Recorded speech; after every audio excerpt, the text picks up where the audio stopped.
Alright, now in this video I'm talking about my Raw experience. Basically, just talking about Raw overall, which I was thinking on the show, progressing through it. In this video I'll not be showing clips, or video clips I mean, or photos in this video. It'll be in the next video, which I'll be posting tomorrow, so stay tuned for that. But basically I'm still talking about Raw and how I felt about it during the show. So I get to the show, and by the way, I'm going to show what I got from the show at the very end of this video. So if you want to skip to the end, if you don't want to listen to my thoughts, you can do that. But if you do, you're a douchebag. But before anything got started, Justin Roberts was just like, we're gonna go tape Superstars, and then we're gonna go live on Raw. But before that, we're gonna have a pre-match, you know. And Primo comes out, and then Kozlov comes out. Nothing of a match. It was only like 2-3 minutes long. Kozlov got the win after he botched his finishers like really bad. He botched it and won the match. And then they started Superstars. I was kind of pissed because I was waiting for the Superstars promo, a Superstar promo, whatever the hell it's called. And I'm getting ready for it, and right when it's supposed to go off, Yoshitatsu's theme plays. I'm like, hell no. No.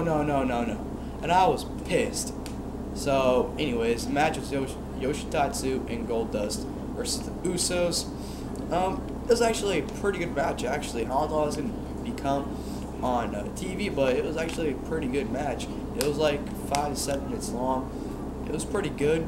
One of the Usos hit a super kick on Goldust, which, oh my, that was so loud. Like, the super kick echoed around the arena. It was just awesome. And then he ended up hitting like a frog splash, and the Usos got the win. And a pretty okay match. Well, it was a good match, but you know, it's probably gonna be like an okay match on TV. And then we get to Raw. It was pretty funny. Before Raw started, by the way, if you heard King, you suck chants and everything, these 3 guys, they weren't even drunk at all. They act like they were drunk. They were giving King so much heat. They're like, King, you suck. Todd Grisham and Michael Cole are better than you. I'm like, dude, shut the fuck up. There's actually people behind us chanting, please shut up. Please shut up. So there's 3 morons that wouldn't shut the hell up.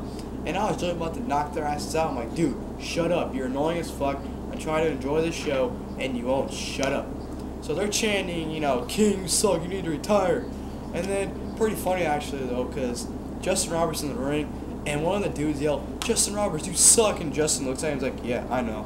It was hilarious though, but it's kind of sad how Justin gets all this heat though, you know. He's a good ring announcer, but he gets all this heat. But, you know, Raw opens the show. Pyro scares the hell out of me. I shit my pants because it is super loud in person. Like, I've heard Pyro from the Bash, but not this loud. It was loud as hell. And the fire, when it's all over and they put up the fire, it was fucking hot in that building. And I couldn't even breathe. I was like, it was hot as fuck in that building. But, you know, yeah, Bret Hart come out, cutting a promo. And actually, guys, I'm going to show you this picture. Me and my dad are actually shown during the Bret Hart promo.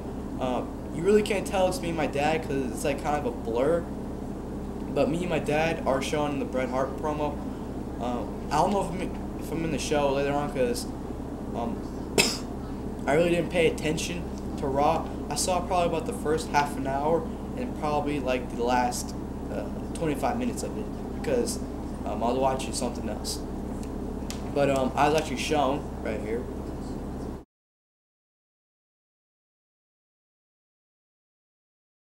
You really can't tell it's me and my dad, but you can tell because I'm really white in the picture and I have like short hair, so you can really tell it's me. But if you can't, you suck, dude. Bret basically talks about how Edge and Jericho are wusses for leaving the team and that they really don't need the team, them to win. And then Jericho comes out saying how they need him and Edge to win the match, basically. And then Edge comes out saying, you know, Jericho, he's right, we need to be on a team in order to beat Nexus. And then Edge tries to kick Bret, but Bret grabs his legs and pulls him down. And tries to go for the sharpshooter, but Jericho gets in, and I guess he thumps him to the eye.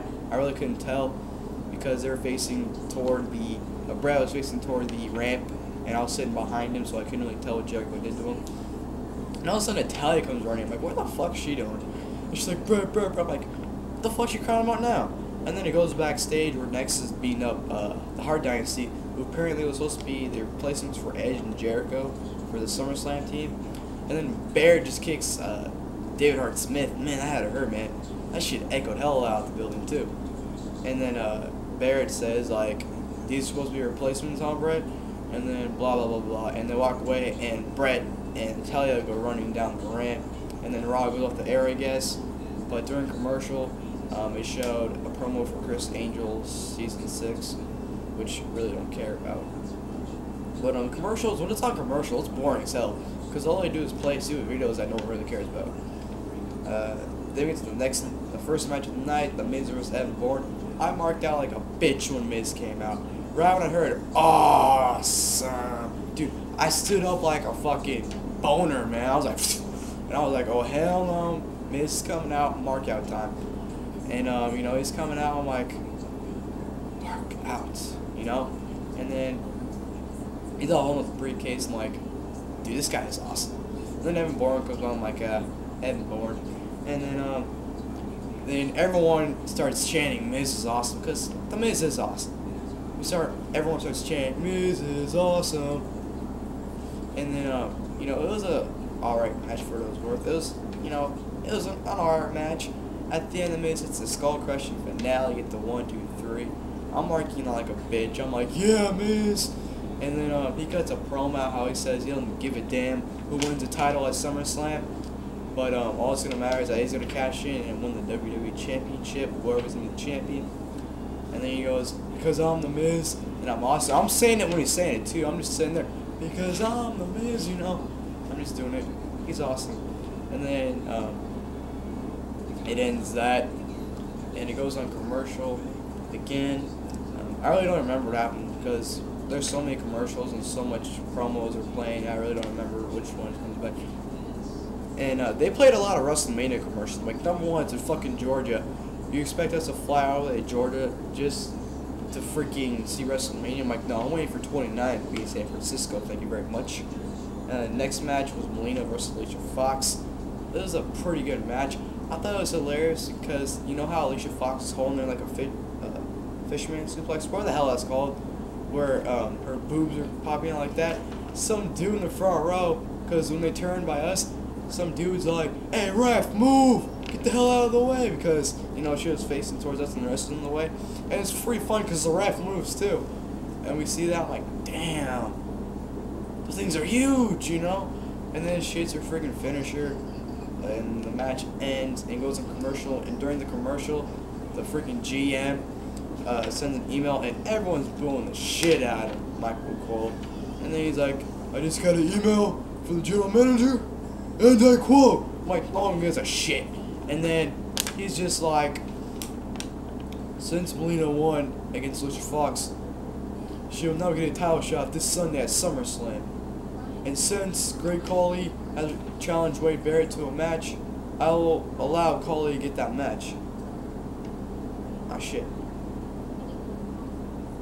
Yeah, fuck the Khali interview. I think I skipped that, but I don't give a shit about it anyways. And, you know, everyone's like, yeah. By the way, I just want to say at the Khali interview, I think the Khali interview started before or after the Melina match. I don't remember.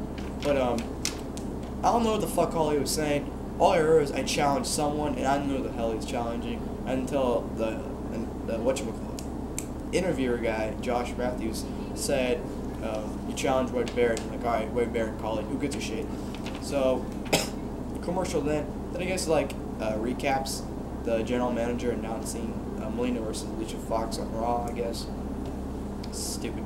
Then you have Jericho and Edge backstage basically saying how Team WWE doesn't have a chance without them. And pretty stupid. And then you go to Morrison and Truth backstage, basically where you have Morrison and Truth saying, yeah man, I got your back. You got my back, dog? Yeah, I got your back. Pretty stupid. But yeah, alright. Then it goes to commercial again, I guess. Then you have Ted DiBiase versus Mark Henry. DiBiase comes out. I'm looking at Maurice the entire time. I'm like, no offense, Ted, but I'm looking at Maurice. I can give a shit about you now. I'm just staring at Maurice. And then Mark Henry's fat ass comes running over there, you know. And then fucking Nexus comes out. No, I'm like, where the hell these guys come from? You know? And then they attack Mark Henry, and DiBiase and Maurice just run back to the fucking locker room. And Raw goes on commercial again. And then they come back with Sheamus coming out. And I'm marking out, I'm like, fuck yeah, Sheamus. And then, you know, Mark Henry, this fat ass still trying to get out of the freaking arena. I'm like, he's still in here? I thought he left. You know, and then Sheamus is coming down, basically saying how Orton can't beat him at SummerSlam, and that he's like the greatest WWE superstar of all time. And then, you know, he's like, I call out Randy Orton. He's like, I wasn't scared of Orton, I was scared I wasn't new to Orton.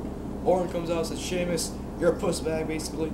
And that at SummerSlam, he's gonna basically beat the shit out of Sheamus. And then they get into like a little thing where Sheamus with the fake punch him, and Orton's like, bitch, that doesn't scare me. And then they get into like a little, you know, few hits and back and forth. Orton hits a backbreaker, he got him down. Orton's going with a punt kick. I'm marking out like a bitch. I'm like, punt his fucking head off, Orton. Orton's going for it. He would have fucking knocked that motherfucker out too. And he stops him like, you puss bag. And then, you know, he gets out of the ring. He's holding the WWE title in the air and he just throws it at Sheamus. Sheamus like, I'm like, pussies. And then, it was a pretty good segment. I like this segment. You know, but, it's pretty stupid. Sheamus, after when it was commercial, Sheamus walked backstage, right? And then the NXT guys comes out. I'm like, what the hell are these NXT guys doing? This ain't NXT. They come out, and then Sheamus comes out again. I'm like, alright, Sheamus, if you're gonna go backstage and come right back out, why don't you just stay out here, you dumb shit? You know, he's like, and he's all pissed off against the announcers. I'm like, calm your dick down or something, man. And then you have the NXT match, which was Husky Harris, Alex Riley, Michael McGillicuddy versus Kaval, Percy Watson, Lucky Cannon. Man, Kaval went beast and all of that, man. I was like, damn, Kaval, you're a beast. And he's just going beast mode on everyone. And at the end, Husky Harris, whatever the fuck it's called, fat ass drop or whatever, on a Kaval. By the way, he needs to get a new finisher, man. What kind of finisher is that? Man, if people do that to people in the ring all the time, you don't see them winning by that. I'm like, really? And Husky Harris is to win. And then he's got his mouth wide open like he wants a fucking dick in it or something. I'm like, close your damn mouth. And then, Sheamus basically beats the shit out of all of them. I think he either kicked or he, like, clothesline Lucky Cannon. Then he throws McGillicuddy into the barricade. And then he hits his finisher, whatever the hell it's called. He changes it, like, every month. First it was called, sorry about that, the Celtic Cross. Then it was freaking, like, Pale Justice. I don't know what the fuck it's called anymore. He changes it, like, every day. So he hits his finisher. And he's like, Orton! I'm like, alright, you're gonna call out Orton, but you just beat the shit out of some dude that's like fucking 5 feet. You know? You're badass for that. And then it goes, you know, yeah. Then you have Alberto Del Rio freaking promo again. And I'm sitting there, I'm fucking tired of this shit. Just debut the damn guy already. Instead of playing 90 promos each week, just debut the damn guy already. He's probably gonna get released anyways, so what's the point of hyping this bad up? And then Regal and Ryder come out, and I'm just like, fuck these guys. And then you have R-Truth, what's up? What's up? I'm like, dude, you're fucking annoying as hell. You need to get released too. And then Morrison's all coming out, you know. I'm like, Morrison, you need to shave. They win in like a 4-minute match. Morrison actually hit that Starship Pain very, very good. It was actually very good. I was impressed by it. He actually connected it very good. So Morrison and Truth get the win. And I was like, alright, okay match, you know. And then I believe they showed a SummerSlam card, I don't remember. And I'm just like, yeah, blah blah blah blah blah. And then, oh my god, during commercial, Maurice and Jillian came out. And I'm sitting on Maurice the whole time, like, I'm sitting there, how can I keep my pants on when this bitch is running in the ring the entire time? Like, how can this bitch do this? And they're building this fucking slide thing. I'm like, what's the point of putting it up and they're gonna slide down for, you know, 10 seconds and then get rid of it again? I'm like, what the fuck's the point of it? And then Marisa Jillian's in the ring, then the Eve and Gail Kim came out, and then the Bellas came out. And I'm sitting there because Eve was on the side of the ring over there.